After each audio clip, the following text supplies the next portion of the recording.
I'm Mark Golub, and in the news, an apparent end to the mystery that has surrounded the rash of bomb threats made against JCCs and other Jewish institutions. Rather than being a product of anti-Semitism in America, which many in the Jewish community were blaming on Donald Trump, it turns out that the threats were made by a disturbed young Israeli, 19 years old, with dual American citizenship, who has a history of similar bomb threats, including one that forced a Delta plane to make an emergency landing. This young man also is reported to have a brain tumor, though there's no certainty that the brain tumor was a factor in his making the bomb threats. Of course, as upsetting as it is to learn of this young man's actions, this is in many ways good news.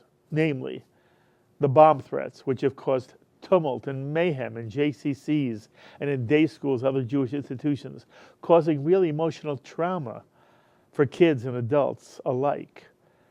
The bomb threats were not a signal in and of themselves of an eruption of latent anti-Semitism in America. In terms of anti-Semitism in America, the sky is not falling. And one major Jewish voice that's been cautioning American Jewry from overreaching is that of Abe Foxman, the former national director of the Anti-Defamation League, who's now the director of the Center on Anti-Semitism, which is housed at the New York Holocaust Museum in Lower Manhattan. And the other day, we taped a conversation with Abe Foxman for an edition of In the News. Now, it was before the Israeli teen was arrested, so neither Abe nor I knew of his role in the bomb threats. But Abe Foxman brings more than 50 years of experience in combating anti-Semitism, and his perspective on the entire matter is extremely insightful.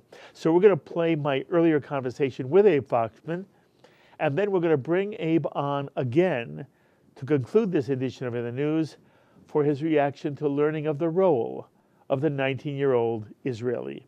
First, here is my taped conversation with Abe Foxman. Abe, thanks you so much for joining us again. My pleasure to be here. Abe, not too long ago, your picture appeared on the top banner of the Jewish Standard of New Jersey with a huge story inside the paper under the headline, "Let It Go." What was the message you were trying to convey to the Jewish community about anti-Semitism in America today? Not to panic. I think that's probably the most important. To see it as something serious, but it's not critical. That it should not interfere with normal Jewish life, even though in some of the communities, especially Jewish community centers and ADL offices, it did interfere. But basically, a message of perspective, to understand this is not new, to remember that we have never eliminated it. And Mark, you and I have talked about it before. Yes. And the fact that after Auschwitz was laid bare to the world to see what hatred, what anti-Semitism could bring to, if the world did not muster all its engineers, scientists, philosophers, and come up with an antidote, with a vaccine against anti-Semitism, then it's a lesson to us that, like it or not, it will always be with us. And so my message was, recognize that it's here, don't panic, and don't look to blame politically, and that's the other message. And that is, don't let it be hijacked by politics, because then it will hurt the Jewish community's effort to fight it. Fascinating. I want to be more specific and sort of give you a chance to amplify what you just said. You know, Abe, there are those in the Jewish community who say Donald Trump has made things worse. In your opinion, has he? Well, yes and no. The election made things worse. We experienced an election in a new era where everything was out there. there was a lot of ugliness. Also, it was a campaign which was 24/7 on all levels, all cylinders, social media, et cetera, et cetera, et cetera. And it was polarizing.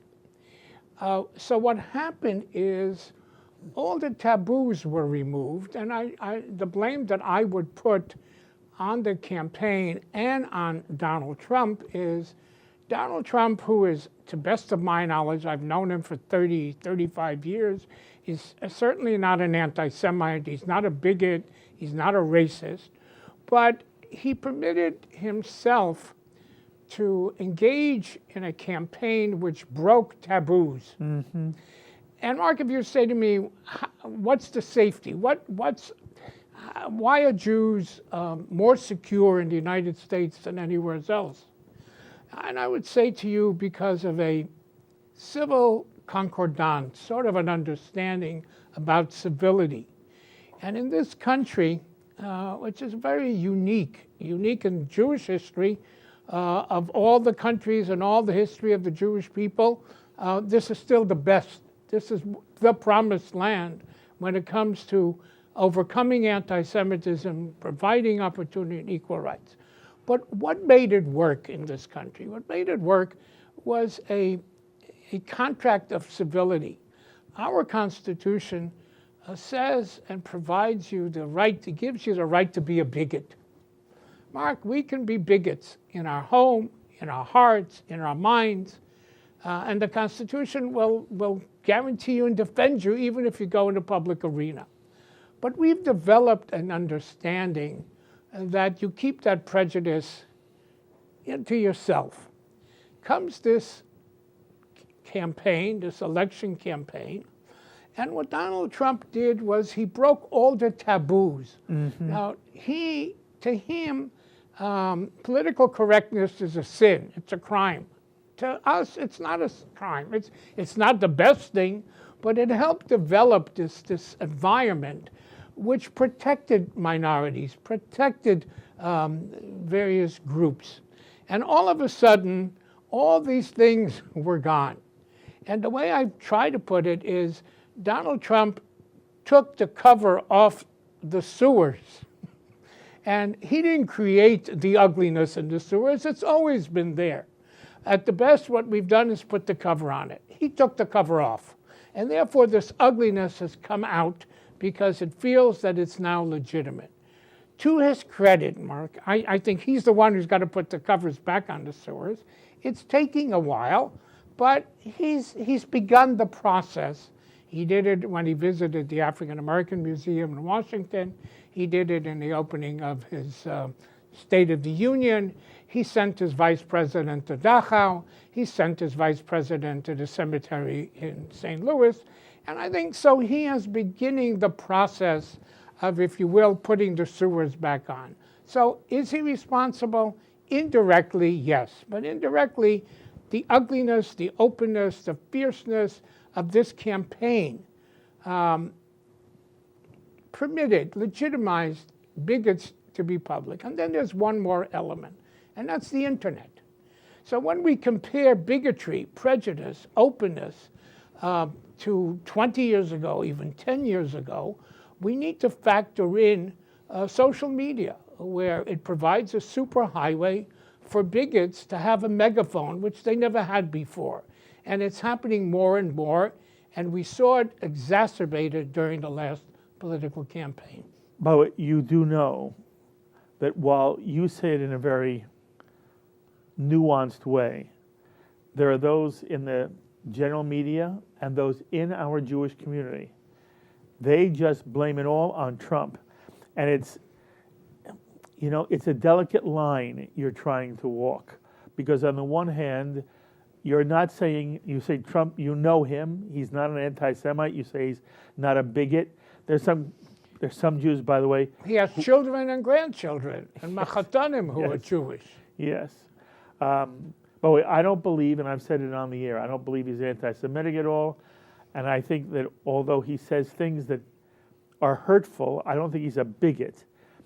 At the same time, people have said sort of what you've said, that the fact that he's been willing to tolerate a certain kind of language has made it acceptable.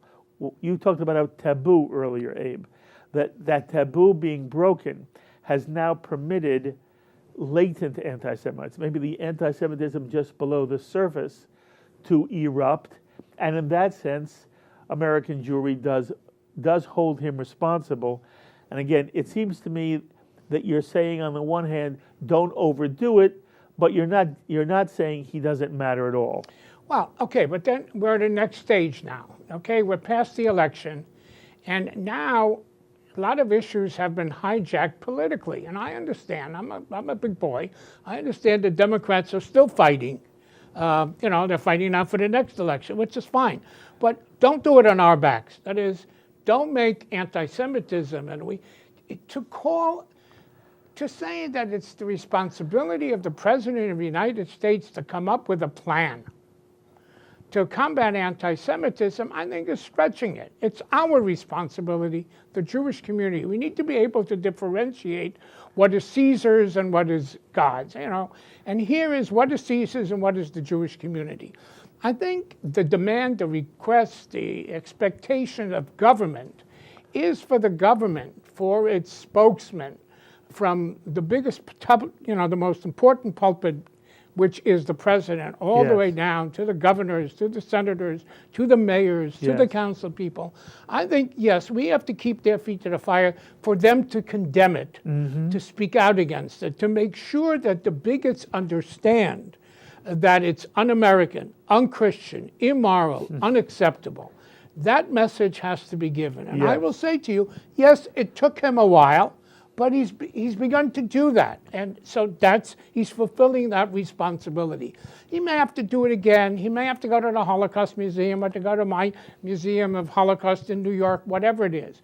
But that's an important job so that Jews don't feel alone and anti-Semites know that if they continue to act that way, it will be at a consequence because the leadership of this country is against. Number two, it is the responsibility of government through its law enforcement, whether it's Homeland Security, whether it's the FBI, whether it's local police, whether it's state police.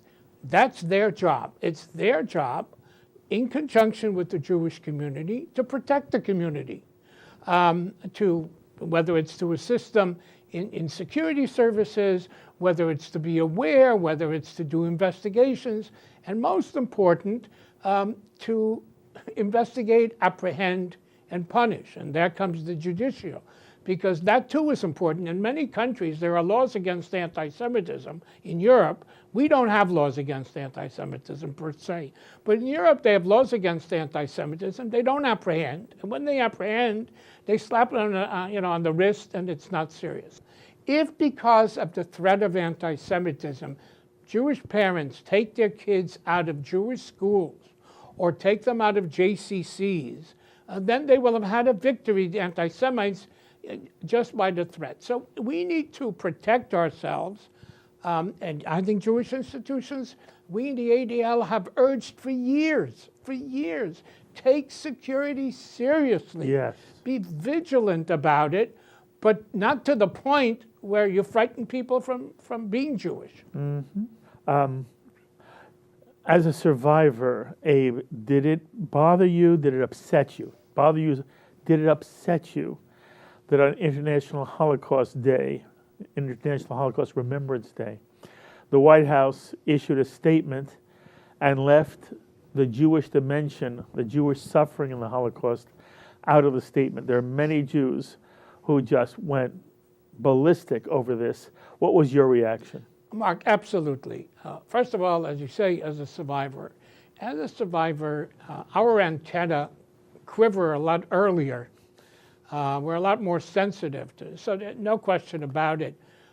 It took us years to get the international community to recognize, because when it came to Yom HaShoah, they would say, well, that's Israel's Day of Remembrance, that's a Jewish Day of Remembrance. And finally, after years and years and years, we convinced the international community that this was a genocide crime of such international proportions and lessons that it needs to be commemorated and recognized. And I remember the first time that the United Nations, recognized that there was Auschwitz and the victims were not just human beings, but they were Jewish human beings, that it was dramatic. And so for the U.S., it was almost, they pushed for it. So on that day, to read a statement which was so parve, so benign, which so euphemized the tragedy and the victimhood of the Jewish people was very, very disturbing. And again, I don't think it came out of anti-Semitism. It came maybe out of insensitivity, or maybe more seriously, maybe a universalist view of what happened. But again, it has been corrected, and again, I think we need to move on.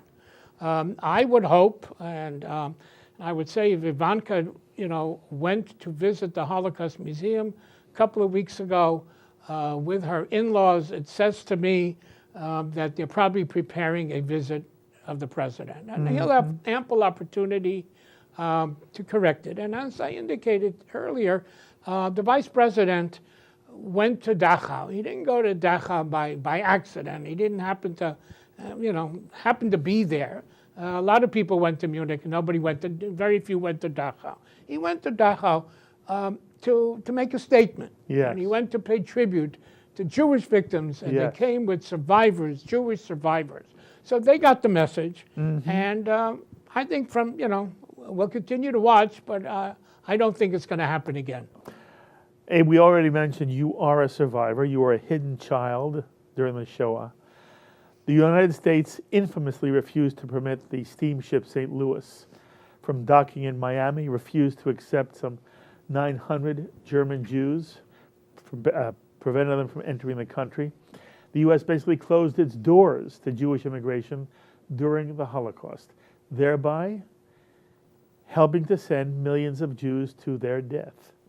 Many American Jews now feel the Donald Trump administration's ban on refugees from 6 predominantly Muslim states is equivalent, and that Jews have a moral imperative, therefore, to oppose the Trump ban. From your perspective, Abe, is there an equivalency between Jewish immigration during World War II and immigration from Syria, Iran, Yemen, Somalia, Libya, and Sudan?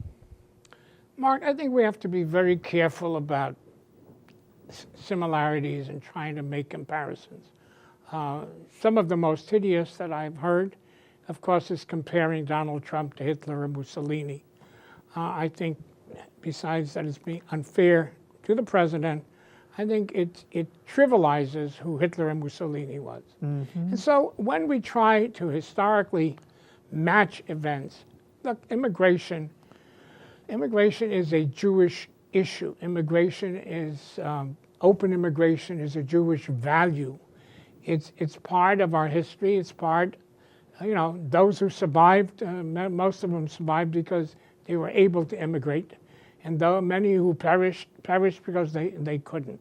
So yes, immigration is a Jewish issue. It's part of our history. It's part of our tradition. V'ger hayitem goes back. We were immigrants to the land of Israel from Egypt. It's part of our value system. But having said all that, we have to be careful by trying to compare one to the other. Yes, there is an issue of open borders, but it comes out of a totally different set of circumstances. Jews were barred because they were Jews. I can disagree with the president's assessment, or this administration's assessment, of the threat that comes from those countries to American citizens. So I can disagree with that, but I don't see it as a ban on immigration. I think America continues to bring in immigrants. The issue, again, if you look at Mexican immigrants, legal and illegal, again, it's not a pure question of immigration and open doors. So yes, there is an element. Every time somebody is not permitted to come to this country, period, our kishke is touched, our neshama is touched, our history is brings out this cry. But I would do it because it's the right thing for America. it's the right thing for these people who are being, but without making the comparison to the Shoah and to the Jews who couldn't get in here because all the doors all over the world were closed. It wasn't just the United States and St. Louis. The whole world was closed to Jews, whereas today, more or less, doors are still open to some, not too many, of the Syrian and other immigrants. So yes, a compassion, yes, a concern, but I would not like to see it in the context of it's because this is what happened to us to the Shoah, this is why we should be out there. Very good. And that was my conversation with Abe Foxman. Of course, as we mentioned at the top of this edition of In the News, after taping that conversation, we all learned that a 19-year-old Israeli with dual American citizenship has been responsible for the bomb threats made against JCCs and other institutions. And so as a sort of postscript to this edition of In the News, we have Abe Foxman once again on our JBS phones for some reaction and comment. Abe, what was your reaction when you heard the news that, lo and behold, the Israeli police, with the help of the FBI, have identified and arrested a 19-year-old Israeli young youth who also has American citizenship. He has dual citizenship, and he is being charged with making all of the bomb threat calls here in the United States. What was your reaction? Well, Mark, I think the good news, of course, is that he has been apprehended. It's also good news that the U.S. law enforcement, FBI, and the Israeli law enforcement worked so well together. The bad news, of course, is the severe anxiety and fear that hundreds, if not thousands, of Jewish individuals in 20 states experienced the last 2 or 3 months, having to flee in fear of their lives because of anti-Semitism. So what does it all mean? I think the lessons learned from this is, one, always take security very seriously. Our history does not permit us to have the luxury of ignoring it. So the good news is, thank God, there were no victims except some emotional trauma. And the other lesson that we have to learn is not to jump to conclusions. Yes. And I think too many in the community jump to conclusions. Where it was coming, who was responsible. But look, that's their job too. So some of the good news is there's an awareness now in the community about security, about threats, which hasn't been there for a while. It's a heavy price to pay, but I'm not critical of those who raise the alarm, because at the end of the day, if I'm to make a mistake, Mark, I'd rather make the mistake on schreien than schweigen. Yes, I understand. Our history has basically taught us that we need to be vigilant rather than be silent. So maybe there was too much noise, but at the end of the day, we don't have the luxury to ignore it. As unfortunate as the specifics are in this case, namely you have a very troubled Israeli responsible for this, what it did show is that you're cautioning the Jewish community about the sky not falling. In fact, there's something very important that you were saying to us. This is not the result of some new widespread white supremacist movement. It's not that Donald Trump issued in a new era of anti-Semitism. It is, again, as you've said to us on a number of occasions, there's always been anti-Semitism. There still was the anti-Semitism at the cemeteries in St. Louis, Philadelphia, Rochester. At the same time, Abe, it should give the American Jewish community some sense of comfort in knowing that the anti-Semitism we feared was here, in fact, is not. To some extent, but the only thing you didn't enumerate is this new phenomenon. It's not very new, but it's becoming greater and greater, and that's social media and the internet, and that's a new dimension of hate and spreading hate and communicating hate. The new technology has enabled the bigots to speak in a louder voice and a more frequent voice. So that is new, and there is an uptick in that. And again, I don't think it's politically necessarily motivated. It comes from the left as well as the right. But this is a new phenomenon which makes the community a lot more uncertain because it envelops them. It means when people stand up and they're Jewish or they stand up as Jews, all of a sudden they could be the subject of a tsunami of anti-Semitic emails and social media. That is new, and that's very disconcerting. It's not a bomb threat, and it's, God forbid, not an explosion, but to the psyche and to the well-being of that individual who is so viciously attacked through that medium it's very, very, very serious, and we need to deal with it. And I think our community is dealing with it. The ADL just opened up a center on cyber hate, in Palo Alto.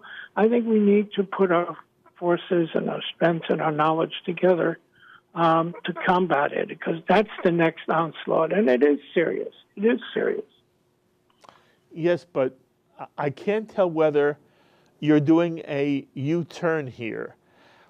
No, I'm not doing a U-turn. It's nothing to panic about. It is serious. Anti-Semitism has always been serious, but we're not in panic mode. We're not in a crisis, and we have to take, the leadership responsibility to put it in perspective. Otherwise, we'll frighten Jews from being Jews. So, okay, to that aspect, this news is also good news. That Jewish institutions around the country, 160 of them, are not under physical attack or threat. And so that's good news. And it says to Jews, go to synagogue, go to JCCs, go to the ADL. So that's the good news. Okay, look, we were worried. There were people who were worried in the Jewish community that the bomb threats came from serious anti-Semites in America, and that even though there was no bomb detonated and no one was hurt, and you're right, people had to leave Jewish centers, leave Jewish institutions, there was trauma for kids. The reality was, while we were very worried of an imminent physical threat, it turns out that in America today, there is, as you have said, a level of anti-Semitism which has been a constant, but that the Correct. threats that we experienced over the last couple of months since the beginning of the year turned out to be nothing. Right. Thank God did not materialize. Okay? Thank God. Okay. Well, I also want to just say, I give you credit. Your voice was a lone voice. It turns out that you were closer to the reality than anyone else. And it also gives me a chance to say to you, I thank you so much for all the work you do, for all the work you're doing, and for all the help you give and the presence you give us here Mark, on it's a JBS. privilege. It's a privilege. Thank you. Thank you so much. Okay. Be well. There you have it, the thoughts of Abe Foxman, former National Director of ADL, now the Director of the Center on Anti-Semitism at the New York Holocaust Museum. As always, my thanks to our director, Sloan Copeland, editors Dennis Golan and John McDevitt, and to the producer of In the News, Carol Lilienthal. Until the next time, I'm Mark Golub. Be well, my friends.